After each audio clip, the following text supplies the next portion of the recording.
Among the races on the crowded Sioux Falls ballot this year is the nonpartisan race for mayor. In tonight's Eye on KELOLAND, Jordan DeSmit asked each candidate what voters should know about them and whether they're gearing up to possibly campaign for a few more weeks. Sioux Falls voters will soon choose the next leader of their city. Before you cast your ballot, candidates David Zakaitis and Christine Erickson want voters to know they're ready to get to work. Voters should know that I care. More than anything else, I care about what's going on in the city. I care about everybody's problems, and I want people to talk to me and let me know what they think is really important.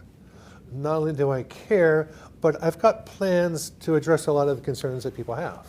Because, you know, I've been doing this forever. And this campaign has really been about service, about giving back to a community that has given me so much to be able to start a business, raise a family. I graduated from college here, and then I've had my career here for the last couple of decades. And so I want Sioux Falls to know that, you know, I'm a really hard worker. I'm willing to roll my sleeves up.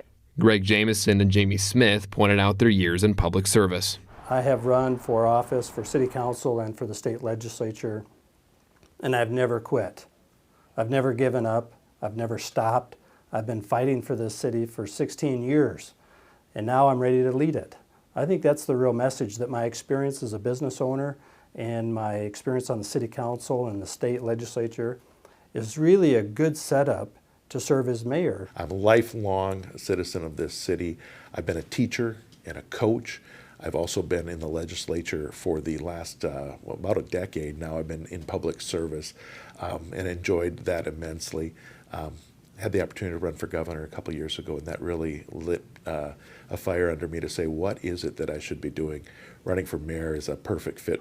Joe Batchelor says his time in the private sector has prepared him well for the mayor's office. Well, I think the most important thing for voters to know about me is that I have nearly a decade of executive leadership experience, leading the charge with downtown and really the revitalization of downtown, something that, you know, city leaders have been working on for decades, and DTSF was at the heart of that. However, the race may not be decided right away. If no candidate receives a majority or more than 50% of the vote, then the top two candidates compete in a runoff election 3 weeks from Election Day. If a runoff is necessary, most of the candidates say their campaign strategies remain the same. And then we just do it all again for 3 more weeks, condense it down, work super hard for another 3 weeks, and get the voters to turn out, and we end up in the mayor's seat that way as well. That just means you got to campaign a little bit longer and talk to more people.